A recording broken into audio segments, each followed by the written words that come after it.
Hello friend, good morning, नमस्कार। मैं अर्चना आप सभी का स्वागत करती हूँ आपके अपने YouTube channel learn with you पर। आज की इस क्लास में फ्रेंड हम डिस्कस करेंगे प्रकाश लाइट टॉपिक को। सुपर टेट 2022 की तैयारी में साइंस टॉपिक हम डिस्कस कर रहे हैं, जिसमें आज हम प्रकाश को डिस्कस करने वाले हैं। इससे पहले हमने जितनी भी आपकी क्लासें कंप्लीट कराई हैं, चाहे वो जीवन कौशल है, शिक्षण कौशल है, बायो की क्लास है, कंप्लीट कोर्स आपका थ्योरी और विद क्वेश्चन मैंने चैनल पर प्लेलिस्ट अपडेट कर दी है। जिन्होंने वीडियो नहीं देखी है वहाँ से आप चेक कर सकते हैं। अगर आप चैनल पर नए हैं तो चैनल को सब्सक्राइब कर लीजिए। शिक्षक भर्ती की तैयारी कर रहे हैं तो आपका कंप्लीट कोर्स इसी तरीके से आपको कराया जाएगा कि थ्योरी और क्वेश्चन। अभी समय है फ्रेंड्स, आपने नोट्स सेल्फ नोट्स बनाइए। सेल्फ नोट्स बनाएंगे आपकी तैयारी आधे से ज़्यादा होगी, आपका बेस क्लियर होगा और क्वेश्चन को आसानी से आप क्लियर कर पाएंगे। तो इसलिए अपना बेस मजबूत करते चलिए। अभी समय है, लेकिन समय है सिर्फ तैयारी का, ठीक है। तो चलिए सेशन को शुरू करते हैं और देखते हैं प्रकाश क्या है। प्रकाश एक प्रकार की ऊर्जा है। प्रकाश क्या है? प्रकाश एक प्रकार की ऊर्जा है। प्रकाश किसी ऊर्जा स्रोत से निकलकर पहले वस्तु पर पड़ता है, फिर वापस लौटकर हमारी आंखों को संवेदित कर वस्तु की पहचान कराता है। तो प्रकाश सबसे पहले कहाँ पर पड़ता है? जब भी कोई आप अंधेरे में किसी वस्तु को नहीं देख सकते, आप उसके लिए लाइट ऑन करते हैं और रोशनी करते हैं, मोमबत्ती जलाते हैं, तो सबसे पहले प्रकाश वस्तु पर पड़ता है। और जब वो प्रकाश वस्तु पर पड़ता है तो वो वहाँ से फिर हमारी आंखों पर पड़ता है, और जब हमारी आंखों पर पड़ता है तभी हमें वो वस्तु दिखाई देती है। या हम कह सकते हैं कि वस्तु पर जो प्रकाश आपतित होता है, आपतित अर्थात वस्तु पर पड़ता है, फिर वो परावर्तित होकर वस्तु से टकराकर हमारी आंखों पर पड़ता है। परावर्तित होना यानी कि वस्तु से किसी भी चीज़ से टकराकर जो चीज़ आती है वो परावर्तित कहलाती है। इसके कारण वस्तु हमें स्पष्ट दिखाई देती है। प्रकाश स्वयं नहीं दिखाई देता है, इम्पोर्टेंट है। प्रकाश स्वयं नहीं देता है, दिखाई नहीं देता है, लेकिन अन्य वस्तु को दिखाता है। देखिए प्रकाश, अगर आपका ये घास है, यहाँ पर ये सूर्य का प्रकाश आ रहा है, तो तभी तो ये यहाँ से प्रकाश अगर आपकी सीधे आंखों पर पड़ेगा तभी ये घास आपको दिखाई देगी। ठीक है, क्लियर है। चलिए आगे हम बात करते हैं प्रकाश के गुण के। प्रकाश के गुण कौन कौन से होते हैं? प्रकाश विकिरण की प्रकृति तरंग एवं कण दोनों में समान होती है। प्रकाश विकिरण की प्रकृति कैसी होती है? तरंग और कण दोनों ही माध्यम में समान होती है। न्यूटन ने कहा था कि कण जो होते हैं, प्रकाश के जो कण होते हैं वो किस में चलते हैं? प्रकाश कण के रूप में आगे बढ़ता है। और हाइगेंस ने कहा था प्रकाश तरंग के रूप में आगे बढ़ता है। ठीक है, अगर पूछ लिया जाए कि प्रकाश के गुण के बारे में, प्रकाश की प्रकृति कैसी होती है? तरंग एवं कण दोनों में समान होती है। न्यूटन ने कहा था कि न्यूटन ने कहा था कि प्रकाश कण के रूप में आगे बढ़ता है, और हाइगेंस ने कहा प्रकाश तरंग के रूप में आगे बढ़ता है। प्रकाश तरंगे अनुप्रस्थ तरंगे होती हैं। कैसी तरंगे होती हैं? प्रकाश की तरंगे अनुप्रस्थ तरंगे होती हैं, ट्रांसफर वेव्स होती हैं। इंपॉर्टेंट है। अनुप्रस्थ तरंगे जब कौन सी होती है? जब माध्यम के कण और तरंग की गति एक दूसरे के लंबवत होती है तो वो अनुप्रस्थ तरंगे कहलाती हैं। यानी कि तरंग की गति इस तरीके से चल रही है और जो माध्यम के कण हैं वो इसके एक दूसरे के लंबवत होंगे, तो ये तरंगे कैसी होंगी? अनुप्रस्थ तरंगे होंगी।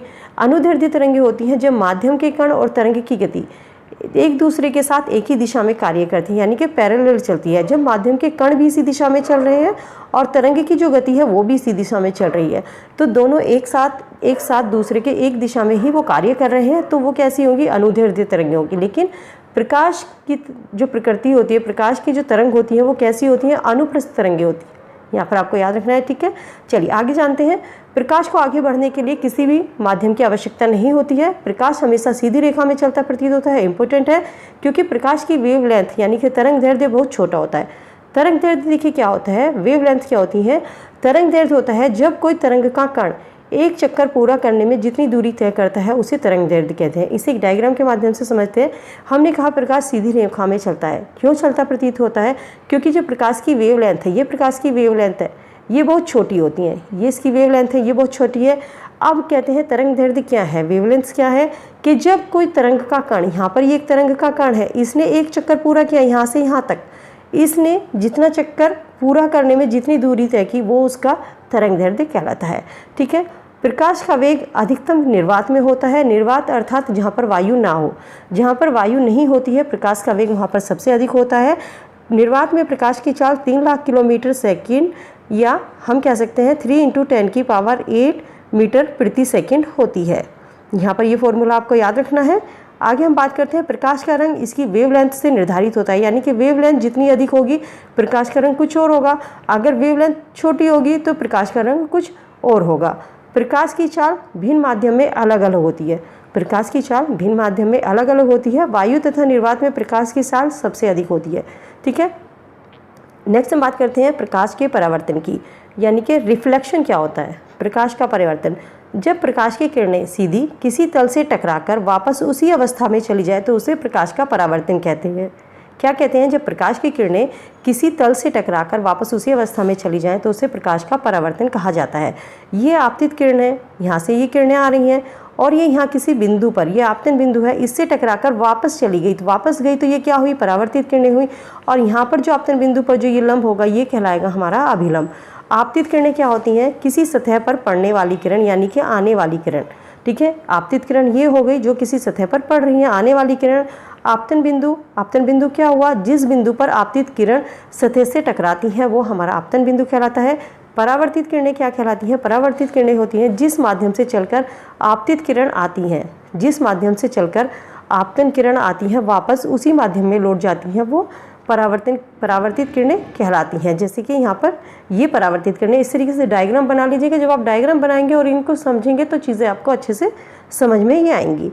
ठीक है, आगे हम बात करते हैं अभिलंब क्या होता है। अभिलंब होता है किसी समतल सतह के बिंदु पर खींचा गया लंब को जो 90 डिग्री पर होता है उसे अभिलंब कहते हैं। ये डायग्राम में हमने आपको दिखाया है। यहाँ पे डायग्राम में ये समतल बिंदु पर जो ये अभिलंब खींचा गया है जो कि 90 डिग्री का कोण बनाया गया है, ये क्या है? आपतन बिंदु पर ये समतल सतह के बिंदु पर खींचा गया लंब को 90 डिग्री जिसे होता है, कोण होता है, उसको अभिलंब कहा जाता है। प्रकाश परावर्तन के 2 नियम हैं। यहाँ से आपके एग्जाम में क्वेश्चन सीधे सीधे पूछा जाता है। इंपॉर्टेंट लगा लीजिएगा कि प्रकाश परिवर्तन के कौन से नियम हैं। यहाँ से क्वेश्चन पूछा जाएगा कि आपतित किरण, परावर्तित किरण तथा आपतन बिंदु पर खींचा गया अभिलंब तीनों एक ही समतल में होते हैं। ये डायग्राम था। ठीक है, ये आपतन बिंदु था। यहाँ पर आपतित किरण, परावर्तित किरण और अभिलंब तीनों एक ही समतल पर है। आपतन कोण परावर्तन कोण के बराबर होता है। जितना ये आपतन कोण होगा उतना ही ये परावर्तन कोण होगा। तो ये दोनों ही कोण कैसे होंगे? ये दोनों ही कोण बराबर होंगे। स्वयं को दर्पण में देखना, टीवी देखना या संसार में जो भी कुछ हम देखते हैं ये सभी किसके? प्रकाश परावर्तन के उदाहरण हैं। नेक्स्ट हम बात करते हैं प्रकाश का अपवर्तन। अभी हमने प्रकाश का परावर्तन पढ़ा, अब हम डिस्कस करेंगे प्रकाश का अपवर्तन यानी कि रिफ्रैक्शन। रिफ्रैक्शन होता है जब प्रकाश विरल से सघन माध्यम में प्रवेश करती है। जब प्रकाश की किरणें विरल माध्यम से सघन माध्यम में प्रवेश करती है। विरल माध्यम क्या होगा? कि वायुमंडल होता है। सघन माध्यम कैसा होता है? ठोस और जल सघन माध्यम कहलाता है। तो ये अपने मार्ग से थोड़ा सा विचलित हो जाती हैं, इसे ही प्रकाश का अपवर्तन कहते हैं। कह सकते हैं कि किसी वस्तु का अपने मार्ग से हटकर दिखना, किसी वस्तु का अपने मार्ग से हटकर दिखना। देखिए इस चित्र को बनाइएगा, इस एग्जाम्पल से समझते हैं। ये पानी का गिलास है, नीचे आधा भरा हुआ है, ऊपर खाली है। जब आप देखेंगे ये पानी का गिलास, यहाँ पर ये सघन माध्यम है, ये ऊपर आपका विरल माध्यम है जो खाली हिस्सा है। तो इसमें आपको छड़ी है या पेन जो भी है वो आपको तिरछी दिखाई देगी। इस सघन माध्यम में ये चीज़ तिरछी दिखाई देगी और यहाँ पर विरल माध्यम में ये सीधी दिखाई देगी। तो गिलास में छड़ी का तिरछा दिखना, तारों का टिमटिमाना, पानी में सिक्के का ऊपर उठना, पानी में डूबी छड़ का टेढ़ी दिखना, ये सभी एग्जाम्पल देके क्वेश्चन आपसे एग्जामिनर पूछा जाता है। ठीक है, तो एग्जाम्पल ज़रूर से आपको याद करने हैं। अपवर्तन में क्या होता है? अपवर्तन में हमेशा भ्रम की स्थिति बनी रहती है। इंपॉर्टेंट है प्रकाश का पूर्ण आंतरिक परावर्तन। अब देखिए प्रकाश का पूर्ण आंतरिक परावर्तन क्या होता है। इसके लिए सबसे पहले हमें क्रांतिक कोण को समझना होगा। आपतन कोण का ऐसा मान जिस पर अपवर्तन कोण का मान 90 डिग्री हो जाए। आपतन कोण का ऐसा मान जिस पर अपवर्तन कोण का मान 90 डिग्री हो जाए। जब प्रकाश की किरण विरल माध्यम से सघन माध्यम में प्रवेश करती है, समझिएगा, जब प्रकाश की किरण विरल माध्यम से सघन माध्यम में यानी वायुमंडल से किसी ठोस जल में प्रवेश करती हैं तो अपवर्तन के कारण वो अभिलंब की ओर झुक जाती है। यहाँ पर ये सघन माध्यम है और ये विरल माध्यम है। जब ये प्रकाश की किरणें सघन में प्रवेश करेंगी तो ये क्या होगा? ये इस अभिलंब की ओर यहाँ पर झुक जाएंगी इधर, यानी कि तो इसकी क्या होगी? सघन माध्यम से विरल माध्यम में जब ये जाएंगी तो यह अभिलंब से दूर हट जाती है। क्या है? जब सघन से प्रकाश की किरणें, जब सघन से यहाँ से प्रकाश की किरणें जा रही हैं, ये सघन से जब ये विरल में प्रवेश करेंगी तो ये अभिलंब है, ये इस अभिलंब से ये दूर हट जाएगी। तो ये दूरी जो है ये बढ़ जाएगी, ये दूर यहाँ से हट जाएगी, ये दूरी बढ़ जाएगी। यहाँ पर दूरी पास होगी।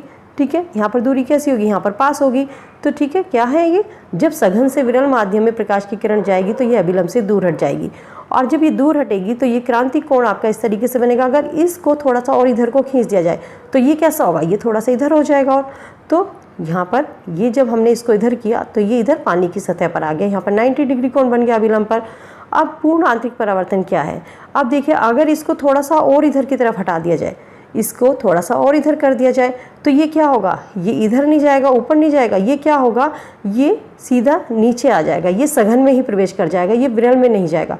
तो पूर्ण आंतरिक परावर्तन क्या है, सघन से सघन माध्यम में प्रवेश करना ही पूर्ण आंतरिक परावर्तन कहलाता है, यानी कि विरल माध्यम में ना पहुंचना। सघन माध्यम से किसी भी वस्तु का विरल माध्यम में न पहुंचकर सघन में ही पहुंचना पूर्ण आंतरिक परावर्तन कहलाता है। क्लियर है। चलिए आगे हम बात करते हैं इसके एग्जाम्पल के, जैसे कि रेत का चमकना, मृगमच्छी का किसका उदाहरण है, प्रकाश का पूर्ण आंतरिक परिवर्तन का, तारकोल का चमकना, बर्फ का चमकना, हीरे का चमकना और एंडोस्कोपी। एंडोस्कोपी मोस्ट इंपोर्टेंट है, ठीक है। एंडोस्कोपी किसका, पूर्ण आंतरिक परावर्तन का उदाहरण है। प्रकाश का विवर्तन क्या कहलाता है, प्रकाश की किरणों का किसी अवरोधक से टकराकर उसके छाया क्षेत्र में प्रकाश प्रवेश करना प्रकाश का विवर्तन कहलाता है। प्रकाश का प्रकीर्णन, यहाँ से आपके एग्जाम में ज़रूर क्वेश्चन बनता है। प्रकाश का प्रकीर्णन स्टार लगा के इंपोर्टेंट लिख लीजिएगा। प्रकाश का प्रकीर्णन क्या है, जब प्रकाश किसी ऐसे माध्यम में प्रवेश करता है जिसमें धूल और अन्य सूक्ष्म कण पदार्थ मौजूद हो, यानी कि हमारा वातावरण है जिसमें धूल और कण होते हैं, सूक्ष्म छोटे छोटे कण पदार्थ होते हैं, मौजूद होते हैं, तो प्रकाश उन कणों से टकराकर सभी दिशाओं में फैल जाता है। प्रकीर्णन क्या होता है, प्रकीर्णन होता है फैलाव, ठीक है। प्रकाश का फैलाव, तो प्रकाश क्या करता है, जब छोटे छोटे कणों से, धूल के कण है, सूक्ष्म कण है, इन पदार्थों से टकराकर जब प्रकाश सभी दिशाओं में फैलता है तो यही घटना प्रकाश का प्रकीर्णन कहलाती है, यानी कि प्रकाश का फैलना प्रकाश का प्रकीर्णन कहलाती है। बैंगनी रंग के प्रकाश का प्रकीर्णन सबसे ज़्यादा होता है, लाल रंग का प्रकीर्णन सबसे कम होता है। आपने देखा होगा जो आसमान नीला दिखाई देता है वो क्यों दिखाई देता है, क्योंकि बैंगनी रंग के प्रकाश का प्रकीर्णन सबसे अधिक होता है। अब देखिए इंद्रधनुष में कौन कौन से रंग होते हैं, इसको एक ट्रिक से याद कीजिएगा, विबग्योर। इस ट्रिक को याद कर लीजिएगा। विबग्योर से क्या होता है, यहाँ से आप वी से वायलेट और आई से इंडिको जिसको हम जुम्बकी कलर कहते हैं, बी से ब्लू नीला कलर, जी से ग्रीन हरा, वाई येलो पीला रंग, ओ से ऑरेंज नारंगी रंग और आर से रेड। इंद्रधनुष में इस तरीके से आपका क्रम पूछ लिया जाता है कि इंद्रधनुष में इनका क्रम क्या है, तो सबसे कम प्रकीर्णन किसका होता है, लाल रंग का होता है, सबसे अधिक बैंगनी रंग का होता है। इसमें देखिए इंडिगो जामनी कलर जो होता है आपका, और बैंगनी और नीला, ये तीनों रंगों का प्रकीर्णन सबसे अधिक होता है। तो इसी प्रकीर्णन के रंगों के कारण जो आकाश का रंग होता है वो हमें नीला दिखाई देता है, ठीक है। आकाश का रंग दिन में नीला दिखाई देना, क्योंकि बैंगनी रंग के प्रकाश का प्रकीर्णन अधिक होता है, बैंगनी रंग होता है, जामुनी होता है, ब्लू रंग जो कलर होता है, इस वजह से आकाश का रंग नीला दिखाई देता है। सर सीवी रमन प्रकाश के प्रकीर्णन का अध्ययन किया था और इन्हें सन 1930 में नोबेल पुरस्कार से सम्मानित किया गया था, ठीक है। क्लियर है। तो फ्रेंड ये था हमारा प्रकाश टॉपिक, आज की क्लास में हमने डिस्कस किया है। उम्मीद करती हूँ कि टॉपिक आपको क्लियर हुआ होगा। कल हम इसके वन लाइनर क्वेश्चन को डिस्कस करेंगे। इसके बाद हम आपका बल टॉपिक जो रह गया है, बल और दूरी, उसको डिस्कस करेंगे। इसके बाद आपकी साइंस ऑलमोस्ट कंप्लीट हो जाएगी। इसके बाद जो नेक्स्ट टॉपिक बचता है उसको क्लियर करेंगे, आपकी केमिस्ट्री का। तो चलिए इसी तरीके से जो हम आपका कंप्लीट कोर्स है वो आपको कराएंगे। अगर चैनल पर नए हैं तो चैनल को सब्सक्राइब कर लीजिए। वीडियो कैसी लगी कमेंट सेक्शन में कमेंट करके ज़रूर बताइएगा। चलिए मिलती हूँ नई वीडियो में नए टॉपिक के साथ, तब तक के लिए goodbye, be happy, be safe. Thank you.